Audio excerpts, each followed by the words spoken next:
What's up everyone, welcome back to a brand new video. During the last part, we saw the group's encounter with Frieza. Unintentionally, the rebellion had begun, but the group wasn't necessarily prepared. Everything had been leading up to this, and even though there was some loss, the rebellion against Frieza might have been successful, although now, they need to reverse the damage done. How are they supposed to bring these other Saiyans back? And also, what is that power that Bardock accessed? Super Saiyan. Is it something that everyone else can get too? We'll be seeing that and more in this part. For this video, let's set a like goal of 3,000 likes. If we hit that, I'll continue with another part of this series. Anyways, let's pick up from here. Some time passes after Frieza's defeat. Kakarot and Granola regain consciousness. They are injured, but they're safe, and Bardock's glad. At least these two are fine, as well as some of the other Saiyans that are still alive with him. They did have some losses, but it wasn't a complete loss. Although, he still does have some of that guilt that I mentioned in the last part.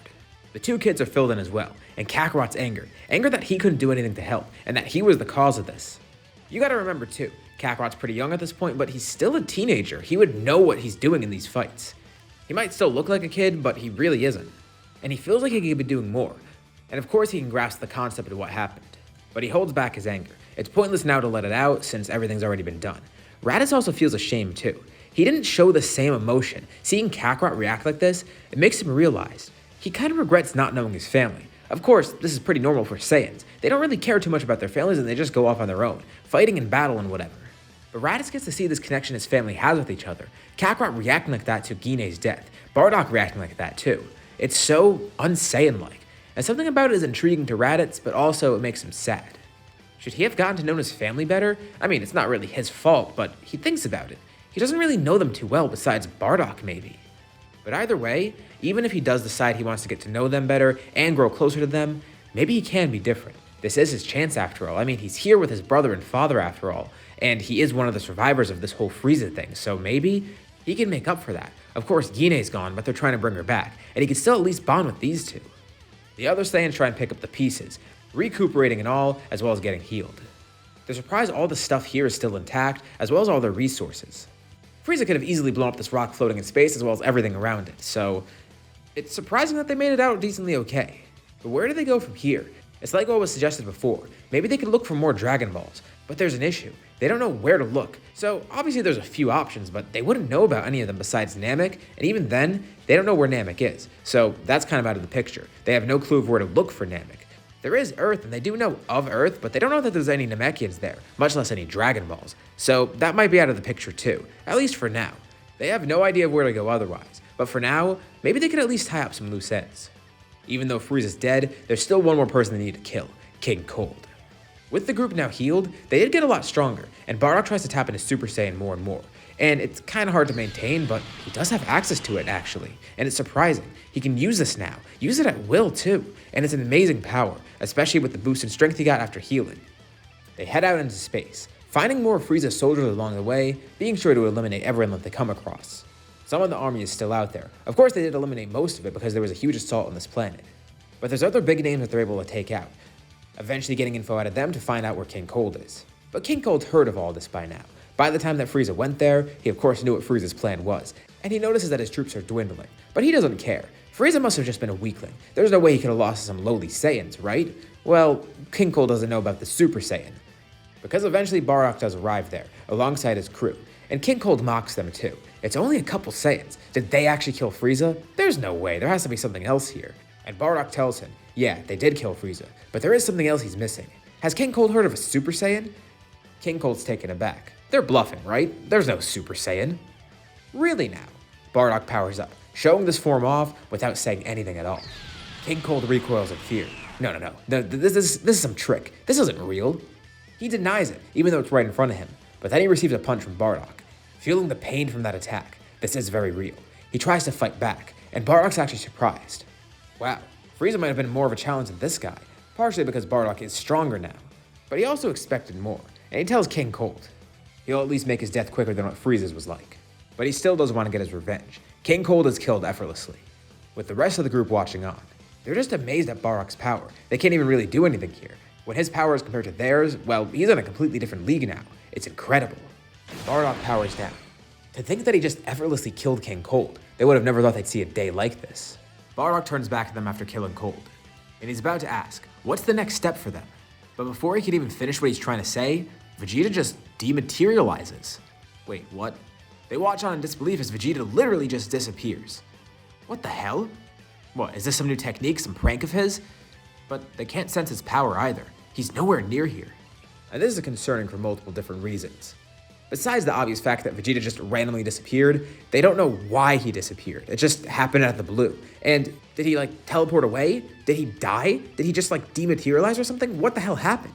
Everyone is freaking out because they have no idea of what happened and who's next. There might be some threat out there, someone that could just do this to fighters, and they're all on alert, anxious now. They don't know what they just witnessed. And while they're on guard, they get back to their ship. Regardless of what happened, they're scared now, and they leave this planet. It couldn't have been anyone else in King Cold's forces, right? I mean, they killed everyone, including King Cold himself. And if there was someone that strong to just kill someone with one attack like that, they would know by now. But that didn't even seem like an attack. It's just he disappeared, he teleported somewhere. And they are anxious, but as time passes, they realize that they're fine. Nothing's happening to them, but still, where the hell did Vegeta go? They are still flipping out. And they go back to their base of operations, trying to see if they can do anything to locate him. He didn't have a scouter on either, so it's not like he can actually contact them if he did go somewhere. But again, they don't know where he is, if he even is anywhere. Until a few days later, suddenly they sense a power surging. It's very far away, and it's very faint. But even though it is faint, they sense it. It's a beacon, it's a distress signal, and it's from none other than Vegeta. They can sense it. That's definitely his power. Not knowing what else to do, Bardock powers up in response, going Super Saiyan even. Hopefully this will get to Vegeta, and hopefully he'll get the message that they could sense him. Hang on, Vegeta. They're gonna save him. But what happened to Vegeta? Where is he? Well, let's rewind back a few days, back to when Vegeta was teleported away, because that's what happened. When he's teleported away, he arrives in a strange new location. He sees a dark sky and he sees a giant dragon. Oh, what the hell? Is that what he thinks it is? No, it can't be. But why would he be, what? He doesn't even know what to think. There's so many thoughts are going through his head. What the hell is going on? The dragon disappears, saying your wish has been granted. The sky turns to normal and then Vegeta looks behind him. There's a girl standing there. She looked equally confused and Vegeta asked what the hell's going on. He was in the middle of something important. Why was he brought here? What kind of wish did she make? He wants to know right now. And she says she wished for the perfect boyfriend. Honestly, she expected something kind of different. What is this guy? He has a tail too? And Vegeta's taken aback by this. Flustered even. What, boyfriend? But Bulma does find him kind of cute. And Vegeta decides he wants to stop all this nonsense. He wants to know why he's truly here. That's the reason. She just asked Shenron for a wish. After all this time, she finally got the Dragon Balls, being able to summon him and ask for a wish. She had the Dragon Balls before, and had spent years trying to collect them because the Pilaf gang got in the way, as well as the Red Ribbon Army, but thankfully they were stopped by some valiant warriors. And now, that left her open to get the Dragon Balls all by herself. Wait, the Wish Orbs? They exist here? Yeah, she tells him more. Holy crap, this might actually be great. This might be exactly what they're looking for. He wants to know more immediately, as well as more about this planet. But first, she learns more about him, who he is and what he is. He's an alien, he's a Saiyan. He's not even human. Oh, so Shenron just kidnapped someone and brought him here. She thought he was gonna materialize a boyfriend or something. Now she feels bad, but hey, maybe if Shenron did it, it will still work. And Vegeta can't lie, he's kind of attracted to her too, but that's besides the point. Although, this is kind of nice. He was brought here and he has a girlfriend, maybe? He doesn't know, but whatever. That's besides the point still. He needs to get back to where the Saiyans are. He doesn't care about this right now. He doesn't have a scouter on him and he has no way of contacting the Saiyans. But then, he thinks of something. There's only one thing that he could try right now. Power up. Act as a beacon. And he does so. And sure enough, after doing this, he senses a much larger power. It's very faint because it's so far away in space, but he could tell. It's Bardock. Vegeta then powers down. Looks like he's gonna have to wait for them to get here because he seems to be pretty far from where they are, maybe a few days or so. But after powering up, other people begin arriving. Bulma actually recognized them too because along her quest for the Dragon Balls, she met these people, Gohan, Roshi, and even Krillin. And they're surprised to see her too, wondering what she wished for. She's kind of embarrassed and she says she'll tell them later because it's kind of a stupid wish. But more importantly, they sense this strength and it's unlike anything they've ever sensed before. It is literally unearthly. It was actually kind of terrifying when they think about it. They wanted to make sure everything's okay, and Gohan immediately sees this guy has a tail. He asks Vegeta, by any chance, is he a Saiyan? Vegeta raises an eyebrow. He knows about Saiyans? Well, yeah, and Gohan tells him, long ago, some other Saiyan came here because he accidentally sent his kid here trying to escape from something. The kid's name was Kakarot, and the guy's name was Bardock, he thinks. Vegeta immediately perks up. Yeah, Bardock and Kakarot, he was just with them. He's from their crew. Gohan's delighted, until he hears everything that happened. Vegeta begins explaining. Of course, the rebellion against Frieza was successful, but a lot of people died. Of course, many people died against Frieza regardless, but they've been gone for so long and they still are normal Saiyans, so they're not really sure if they should revive them. What they really want to do now is revive the others in the rebellion, the people they actually know and have grown to care about. Well, there's some bad news. While Shenron could do that, he's gonna have to wait a year. Plus, he has to wait for the Saiyans to get here too. But in the meantime, they invite him to something. There's a tournament going on. Well, he might have to keep himself entertained regardless, because he does have to wait a few days, maybe a few weeks for the Saiyans to get here. So he'll go to this tournament just to see what it is. It sounds fun, watching people fight, and apparently this kid, Krillin right here, he's gonna get involved. Krillin bows to greet Vegeta, and Vegeta doesn't really know how to react, so he acknowledges it. This kid is gonna fight in a tournament, and yeah, he does. Vegeta watches on, and Krillin actually makes it pretty far into the tournament, going to the finals, fighting some guy named Tenshinhan. But Vegeta's not really impressed. Of course, everyone else is amazed. Holy crap, Krillin is strong, as well as this 10 guy. Even without Goku there, Krillin has become a very strong warrior. But it's still not enough to win here, and 10's actually able to defeat him. But Vegeta doesn't really care, actually, because he watches the tournament and he's kind of unimpressed, like, they can't even fly, at least not like him. There's barely any ki blasts, and from their ki that he could sense, it was really weak. Like, if they had power levels, they would probably be in the low hundreds. Maybe not even. And it's a good thing that Bardock took Kakarot away from here, because if things got too bad too quickly, that one child alone definitely would have destroyed this planet. But at least he did get some entertainment. I mean, it was kind of fun. There was a lot of technique involved here, so that was cool. And that kid does seem pretty strong, for a non-Saiyan especially. And Bulma looks over to Vegeta, glad that their first date went so well. Date? What the hell? Oh yeah, he forgot the reason he was brought here in the first place. This is so weird. But then Vegeta senses something strange. He tells him he'll be right back. The others kind of sense it too. Krillin's getting his stuff ready to leave, and someone then attacks him. It's Tambourine. He jumps out, and Krillin's terrified, ready to fight back, but still scared. Tambourine lunges towards Krillin, ready to go for the kill. But someone steps in front of Krillin, piercing his hand through Tambourine's chest. It's Vegeta. Tambourine falls to the ground, and Vegeta casually stands there. He's not protecting Krillin because he has any desire to, but he knows he's friends with these other Earthlings who are allies, and they might lead him to the Dragon Balls, so it's in his best interest to protect this kid. Krillin profusely thanks him, and Vegeta doesn't really know how to react, but again, he acknowledges Krillin. Krillin is absolutely amazed by his power, how casually he did that. And it's really strange for Vegeta because now it seems like this kid's gonna try to look up to him. Hey, you know what? That's kinda nice. He brings Krillin back to the group and they tell everyone what went on. They're under attack by King Piccolo's forces. King Piccolo is still awakened, but there's a big issue here for him because the Dragon Balls aren't active right now. And Vegeta's on Earth, so that's another big issue for him. Why is that? Well, because right now, it's in Vegeta's best interest to protect Earth. And this is a really simple task. He goes around killing Piccolo's children. They look freaky as hell, they aren't demons after all, but something about them is familiar, and he can't really put his finger on what it is, until he gets to King Piccolo himself. That's what it is. He's not a demon, he's a Namekian. He must have something to do with the Dragon Balls, so he makes sure to defeat him but not kill him. He wants to keep him alive just in case he's related somehow, and Vegeta asks, what does he know about the Dragon Balls? King Piccolo is mortified, being defeated so easily. And he does know about the Dragon Balls, telling Vegeta, if he kills him, the Dragon Balls will go away too. He's linked to them after all. He used this as a bargaining chip, but really this means Vegeta's just gonna take him as a hostage now.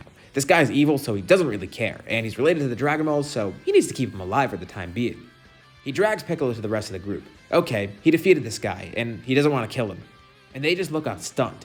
He defeated King Piccolo. King Piccolo, that guy that was rumored to be so destructive. Yeah, this guy's really weak in comparison to him. They realize how far beyond Vegeta is. Holy crap, this guy is strong. Vegeta actually chuckles at this. It gives him kind of an ego boost. Yeah, these people are weak, but he's looked at as basically a god to them.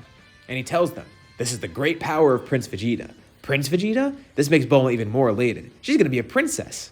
Vegeta recoils again, not really knowing how to react to this, but again, she is kind of attractive, and she'd wish him here as a perfect boyfriend, so if the dragon thought they'd be perfect together, hey, who knows? As they're figuring out what to do with Piccolo, someone else then steps in, and it looks exactly like Piccolo. They're all mortified, and Vegeta's about to attack him, but the guy tells him to stop. He's not King Piccolo. He can explain this. He looks over to King Piccolo, and Piccolo chuckles. Oh, Kami is here. No matter what he does, he won't stop him. King Piccolo will regain youth and take over this planet. Kami asks him how that's going for him, and King Piccolo has no response. Kami then takes a lot of his energy to seal him away, which allows him to survive and means they don't have to worry about King Piccolo anymore. Although that was draining, but it still worked. And he asks who Vegeta is. He knows that he's been here because he sensed him after all. and he wants to know why Vegeta wants the Dragon Balls. He can sense maliciousness within him, although it's subtle. It's like it's changing somehow. But they say Vegeta can't be malicious, he saved them after all. But Vegeta begins explaining more about who he is and his backstory. But even though he was a bad guy before, he could change, and Gohan even comments too. Look at what they did. They killed Frieza. He was a terrible guy, at least from what he knows. Yeah, that's kind of true. And even though Vegeta has maliciousness in his heart, maybe they could trust him. And Gohan says, if he's anything like that Bardock guy, well, Bardock seemed like a pretty good person from what little he knew of him. And Vegeta seems great too. And Bulma, even though she's embarrassed, reveals what she wished for. Shenron considered him a perfect boyfriend for her. He must be good. And with all this deliberation going on, Vegeta then senses something nearby, with everyone else looking on too. There's a bunch of strong powers coming to Earth, and Vegeta could recognize who it is. It's the Saiyans. He tells them they're here. He gets why they're suspicious of him, but he said they could judge for themselves. They'll get to meet these warriors in person, and they watch as the ship lands nearby, with Gohan looking on as Bardock steps off with that kid Kakarot from before. And this is where we'll leave off for now. So, what did you guys think about this part, and what do you think is going to happen next time? Leave your thoughts and suggestions in the comments below. I'll be sure to check them out to see what you guys think. As always, if you like the video, be sure to drop a like. And let's try to hit that like goal from the beginning of the video so we get another part of the series. If you haven't already, why not subscribe? As well as hitting the bell icon so you're notified about any future uploads on my channel, including more parts of the series or anything like it. Anyways, thank you all for watching, and I'll see you all in my next video.